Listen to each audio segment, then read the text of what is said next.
우리 함께 사도행전 13장 14절에서 16절까지 말씀을 보겠습니다.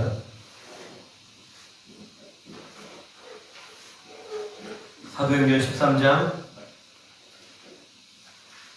14절에서 16절까지 말씀을 함께 읽어보도록 하겠습니다.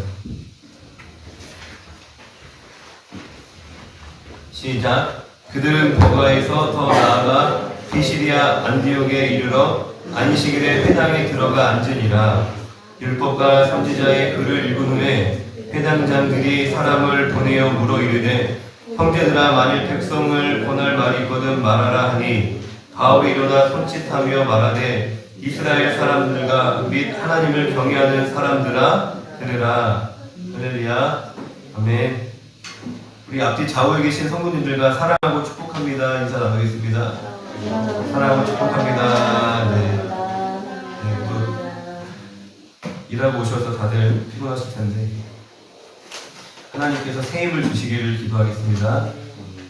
헌금함에 제가 중보기도 제목, 매일 카톡방에 올려드리는 중보기도 제목을 모아놨는데요.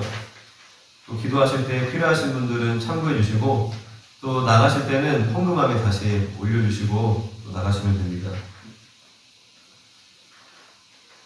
지난주 수요 예배 때 이제 바울의 1차 전도 여행의 여정을 살펴봤습니다.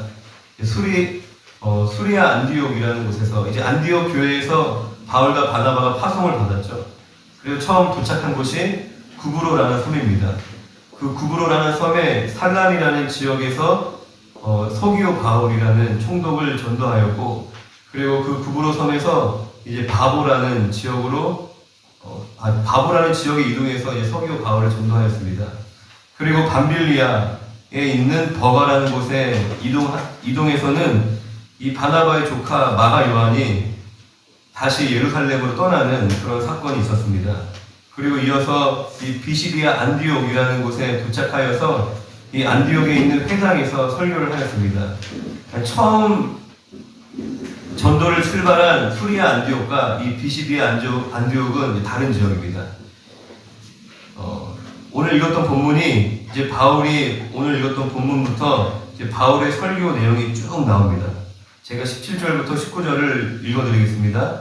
이 이스라엘 백성의 하나님이 우리 조상들을 택하시고 애굽 땅에서 나그네 된 그 백성을 높여 큰 권능으로 인도하여 내사 광야에서 약 40년간 그들의 소행을 참으시고 가나안 땅 7족속을 멸하사 그 땅을 기업으로 주시기까지 약 450년간이라. 아멘.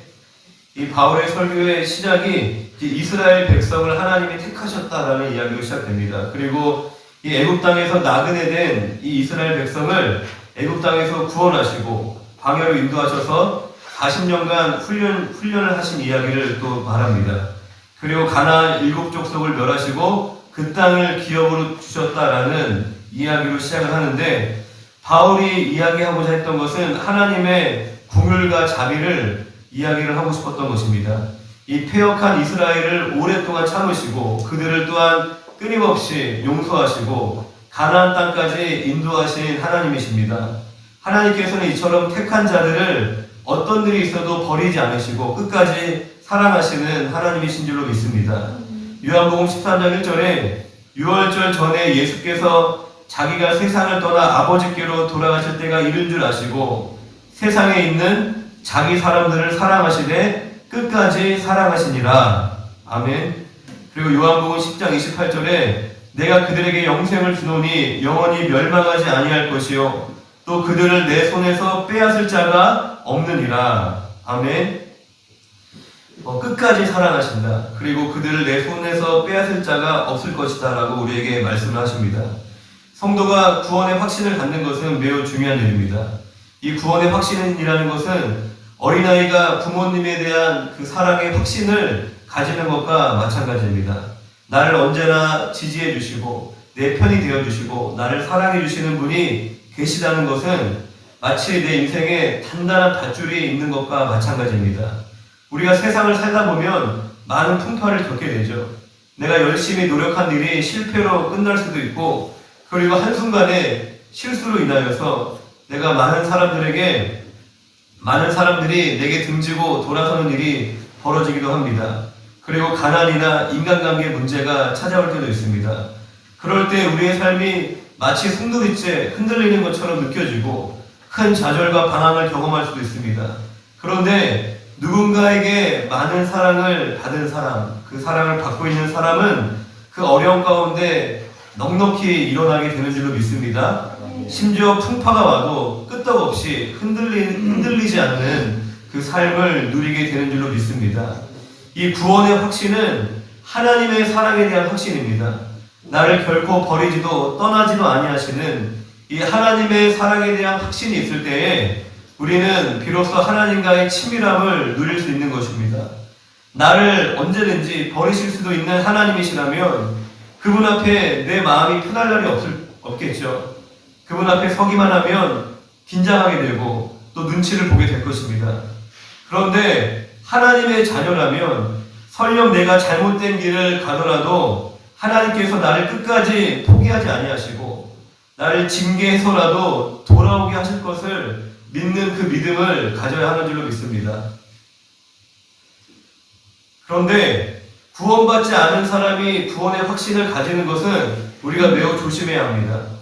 교회를 다니지만 모든 사람이 교회 다닌다고 다 구원을 받을까요? 교회에 있는 모든 사람들이 다 구원받은 사람일까요? 그렇지는 않습니다. 우리가 거듭났다고 우리의 삶이 하루아침에 바뀌는 것은 아니지만 진정으로 거듭난 성도라면 반드시 그 증거가 나타납니다. 내가 구원받은 그 증거가 무엇일까요? 우리가 말씀을 한번 찾아서 같이 읽어봅시다. 요한일서 3장 14절 말씀입니다. 요한일서 3장 14절.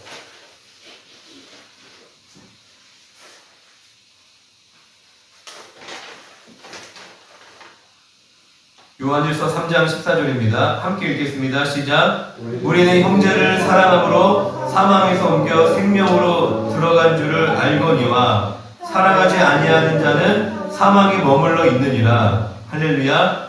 형제를 사랑함으로 사망에서 옮겨 생명으로 들어간 줄 알게 된다라고 말씀하십니다. 그리고 사랑하지 아니하는 자는 여전히 사망에 머물러 있다라고 우리에게 분명하게 말씀하십니다. 이웃 사랑은 구원의 조건은 아닙니다. 내가 사랑해야지 구원을 받는 것은 아니에요. 구원은 오직 예수 그리스도를 믿음으로 받는 것입니다. 그러나 이 이웃 사랑은 우리가 받은 그 구원의 증거라는 것입니다. 구원의 조건이 되진 않지만 그 구원의 증거로서 열매로 반드시 나타난다는 것입니다. 구원받지 않는 삶의 예로 성경은 가인을 이야기하고 있습니다. 우리가 요한일서 3장 12절 바로 위에 있는 12절을 같이 한번 읽어보겠습니다. 시작. 가인같이 하지 말라. 그는 악한 자에게 속하여 그 아우를 죽였으니 어떤 이유로 죽였느냐? 자기 행위는 악하고 그의 아우 행위는 의로움이라. 할렐루야. 형제를 사랑하지 않은 가인의 구체적인 모습. 첫 번째는 가인은 비교의식에 사로잡혀 있었습니다. 형제는 비교 경쟁의 대상이 아니죠. 하나님께서 동생 아벨의 제사만 만약에 받으셨다면 동생을 돌로 쳐 죽일 일이 아니라 동생을 축하하고 기뻐해 줬어야 하는 일입니다. 그리고 두 번째로 가인은 하나님의 판단을 불신하였습니다. 이 하나님의 결정에 불만을 품고 하나님께 도전한 것입니다. 하나님은 언제나 오르신 하나님이신 줄로 믿습니다. 그리고 하나님의 뜻은 언제나 우리에게 선하신 줄로 믿습니다. 그러나 가인은 하나님이 선한 분이심을 믿지 못한 것입니다. 그리고 세 번째, 결정적으로 가인은 악을 행했습니다. 동생을 죽이고 싶다는 그 생각이 들었을 때에 그 생각을 버리고자 애쓰는 것이 아니라 그 생각을 더 키워나갔습니다. 그리고 그 생각을 행동으로 옮기게 되었다는 것입니다. 여러분이 구원받은 자인지 스스로 점검하시기를 바랍니다. 주님의 이름으로 선지자 노릇을 하고 귀신을 쫓고 많은 권능을 행하여도 구원받지 못한 자일 수 있습니다. 구원받은 성도는 형제 사랑의 증거가 반드시 나타나는 줄로 믿습니다. 그리고 구원을 받았다면 구원의 확신을 가지고 담대한 신앙생활을 하시기를 주님의 이름으로 축원드립니다. 우리 하나님, 우리 아버지는 능치 못할 일이 없으신 전능하신 하나님이십니다. 그분이 우리를 도우시고 우리를 인도하시며 또 저와 여러분들을 통해서 크고 놀라운 일을 행하기를 원하십니다. 제가 얼마 전에 이제 어떤 형제에게 11조를 100만 원 하게 해달라고 기도하라고 이야기를 했어요. 이제 그 말이 물질에 대한 탐심을 가지라는 것이 아니라 하나님의 자녀라면 하나님의 나라를 위해서 큰 꿈을 꿔야 된다라는 얘기를 이제 하게 되었습니다. 그러니까 하나님, 저를 통해 많은 영혼이 주님께 돌아오게 해주세요. 우리가 기도하는 것은 공짜잖아요. 할렐루야. 우리가 기도는 우리가 꿈꾸는 건 자유입니다. 하나님, 저를 통해 열방에 있는 굶주린 영혼들이 먹을 것을 먹게 하여 주시고 입을 것을 입게 하여 주시옵소서. 우리가 이러한 꿈을 꾸고 믿음을 가질 때에 하나님께서 역사하시는 줄로 믿습니다.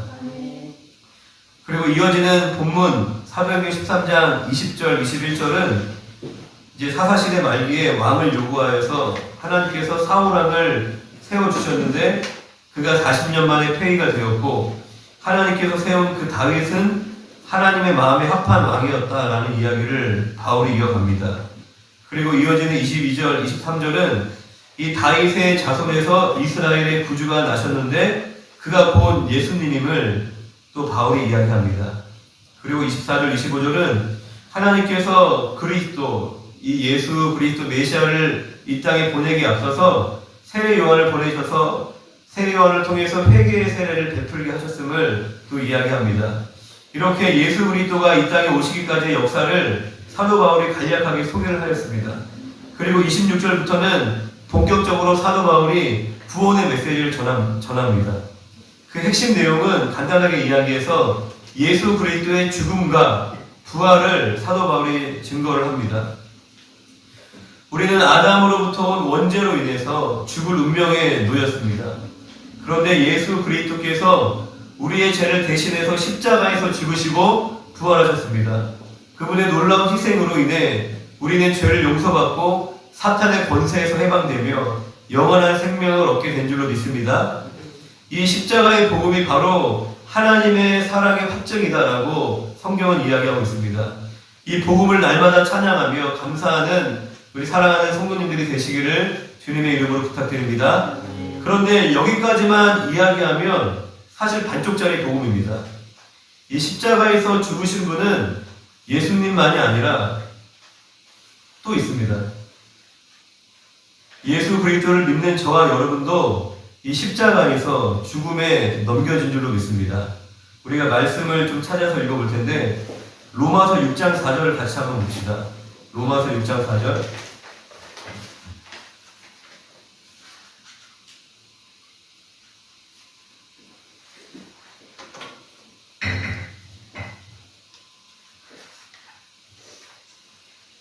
로마서 6장 4절을 함께 읽겠습니다. 시작. 그러므로 우리가 그의 죽으심과 합하여 세례를 받음으로 그와 함께 장사되었나니 이는 아버지의 영광으로 말미암아 그리스도를 죽은 자 가운데서 살리신과 같이 우리를 또한 새 생명 가운데서 행하게 하려 함이라. 우리도 예수님과 함께 장사되었다라고 선포합니다. 왜 장사되었죠? 우리 또한 새 생명 가운데서 행하게 하려 함이라. 할렐루야. 우리가 새 생명 가운데서 행하게 하시려고 우리 또한 예수님과 함께 장사되게 하셨다라고 말씀하십니다. 6절, 로마서 6장 6절을 이어서 읽어보겠습니다. 시작. 우리가 알거니와 우리의 옛사람이 예수와 함께 십자가에 못 박힌 것은 죄의 몸이 죽어 다시는 우리가 죄에게 종노릇하지 아니하려 함이니 우리의 옛사람이 예수와 함께 십자가에 못 박혔다라고 얘기를 하고 있습니다. 죽었다는 얘기를 하는 것이죠. 왜요? 우리가 다시는 우리가 죄의 종노릇하지 아니하려 함이니 라고 말씀을 하십니다. 할렐루야. 우리에게 허락하신 구원은 우리가 죄를 용서받고 나중에 죽어서 천국 가는 것만을 이야기하는 것이 아닙니다. 이 땅을 살아가고 있는 지금 현재 우리가 이 죄악된 성품에서 우리는 구원을 받은 줄로 믿습니다. 할렐루야. 죄로 인하여 망가진 우리의 자아 인격에서 우리는 구원받은 줄로 믿습니다. 우리가 깨닫지 못할 뿐이지 우리는 뼛속까지 죄로 인하여서 완전히 타락하였습니다. 구제불능 상태라는 것입니다. 우리가 얼마나 우리 스스로 이기적이고 우리가 모순적이고 우리가 얼마나 완악하고 우리가 얼마나 변덕스러운지 모릅니다. 우리의 인생이 불행해지는 이유는 사실 다른 사람 때문이 아닙니다. 내가 부모님이 가난해서 내가 불행한 것도 아니고 배우자가 나와 맞지 않고 부족하다고 내가 불행한 것도 아닙니다. 우리가 불행한 이유는 내가 죄인이라서 그런 것입니다. 내게 사랑이 없기 때문에 내 인생이 불행해지는 것입니다. 그런데 복음은 이러한 구제물론이고 도저히 누군가를 사랑할 수 없는 내가 그리스도와 함께 십자가에서 죽었다는 것이 복음인 줄로 믿습니다. 그리고 이제는 이 죄의 종로로 타지 않고 새 생명 가운데 우리가 살아갈 수 있다는 것이 바로 온전한 복음입니다. 여러분들은 이 놀라운 복음을 누리고 계십니까? 죄악된 우리 과거의 성품에서 내가 벗어나 내가 하나님 허락하신 그 새 생명 가운데 여러분들 살아가고 계십니까? 이 복음을 누리는 방법이 무엇인지 또한 말씀하고 계십니다. 로마서 6장 11절을 같이 한번 볼까요? 로마서 6장 11절 함께 읽겠습니다. 시작. 이와 같이 너희도 너희 자신을 죄에 대하여는 죽은 자요 그리스도 예수 안에서 하나님께 대하여는 살아있는 자로 여길지어다. 아멘. 우리가 이 복음을 누리는 첫 번째 방법은 내가 죽고 새 생명 가운데 있는 줄로 우리가 여기는 것입니다. 따라합시다. 여긴다. 그런 줄로 여기는 것이에요. 할렐루야. 내 느낌은 여전히 내가 시퍼렇게 살아있는 것 같아요. 내 마음은 하나도 바뀐 것이 없는 것처럼 느껴집니다. 우리가 흔히 착각하는 것이 내 마음이 바뀌어야지 내가 순종할 수 있다라고 우리가 생각을 하는 것입니다. 그런데 내 마음이 바뀌어서 자연스럽게 할 수만 있다면 사실 그것을 순종이라고 말할 수 없습니다. 그것은 하나님의 은혜인 것이죠. 그런데 이 믿음이라는 것은 내 생각과 뜻과 다르지만 그런 줄로 여기며 믿음으로 나아가는 것입니다. 할렐루야. 예를 들어서 내 마음은 여전히 죄가 너무 좋은 거예요. 내가 그리스도와 함께 십자가에 죽었음이 진리인데 내가 시퍼렇게 살아있는 것처럼 여전히 나는 죄가 너무 좋아. 죄를 너무 즐기고 싶지만 우리가 고백하는 것입니다. 그렇게 여기는 것이에요. 이러한 죄악된 나는 그리스도와 함께 죽었다. 그리고 나는 그리스도 안에서 새 생명을 얻은 줄로 여기는 것입니다. 할렐루야. 그렇게 믿음으로 고백하는 것입니다. 또 내 마음은 여전히 누군가를 사랑할 수 없어요. 하지만 사랑하지 못하는 나는 그리스도와 함께 죽은 줄로 여기는 것이에요. 우리가 로봇처럼 예수 믿었다고 갑자기 감정이 스위치가 딱 꺼지는 게 아니잖아요. 할렐루야. 예수님 믿어도 누가 뺨 때리면 아프고 화나고 누가 욕하면 기분 나쁜 것이에요. 할렐루야. 그건 마찬가지입니다. 그런데 차이가 어디에 있어요? 우리의 고백이 바뀌는 것입니다. 이러한 나, 사랑하지 못하는 나, 용서하지 못하는 나는 그리스도와 함께 죽었다라고 여기는 것입니다. 그리고 그리스도 안에서 새 생명을 내가 얻은 줄로 믿고 그렇게 고백하는 것입니다. 이것은 정신순리가 아니에요. 믿음의 고백이요 믿음의 선포인 줄로 믿습니다. 믿음은 바라는 것의 실상이요 보이지 않는 것의 증거다라고 우리에게 말씀하십니다. 이 믿음을 통해서 하나님의 이 약속의 말씀이 우리 안에 실제가 되는, 우리 안에 열매 맺는 놀라운 은혜를 누리게 되는 줄로 믿습니다. 할렐루야. 그리고 새 생명으로 사는 두 번째는 따라합시다. 드리는 것입니다. 드리는 것입니다. 로마서 6장 13절을 같이 한번 읽어보겠습니다. 6장 13절 시작. 또한 너희 지체를 불의의 무기로 죄에게 내주지 말고 오직 너희 자신을 죽은 자 가운데서 다시 살아난 자같이 하나님께 드리며 너희 지체를 의의 무기로 하나님께 드리라. 할렐루야. 고백만으로 끝나면 안 됩니다. 고백 이후에 그런 줄로 여기고 믿음으로 여기고 그리고 나를 드리기 힘써야 합니다. 내 감정은 죄를 원하지만 그럼 내가 십자가에서 죽었음을 고백하고 그리고 하나님의 뜻에 나를 드리는 것이에요. 할렐루야. 내 과거의 제약된 습관에 옛사람의 습관에 나를 드리는 것이 아니라 하나님의 뜻에 나를 드리는 것입니다. 예를 들어서 내가 누군가에게 화가 났어요. 내가 누군가에 지금 열을 받았어. 당장 소리치고 싶잖아요. 야, 너 나한테 그럴 수 있어? 야, 너 왜 그렇게 해? 하지만 먼저는 이 소리치고 화내는 것이 하나님의 성품은 아니겠죠. 할렐루야. 그것은 우리 옛사람의 습관인 것입니다. 죄악된 타락한 우리의 죄성이라는 것이에요. 그것이 십자가에 죽었음을 고백하는 것입니다. 소리치고 싶은, 미워하고 싶은, 화내고 싶은 나는 그리스도와 함께 십자가에 죽었습니다. 그렇게 고백하며 그런 줄로 여기는 것입니다. 그렇게 고백하고 내 마음대로 화를 내는 것이 아니라 고백한 이후에 이제 하나님의 뜻에 나를 드리는 것입니다. 하나님이 원하시는 게 무엇일까요? 소리치는 것이 아니라 부드러운 말로 권면하길 원하시겠죠. 아니면 그냥 참고 넘어가는 것을 원하실 수도 있습니다. 이 하나님의 뜻이 내 마음과 생각과는 다르지만 내 죄악된 내 마음과 생각에 나의 삶을 드리는 것이 아니라 이제 하나님의 뜻에 나를 드리는 것입니다.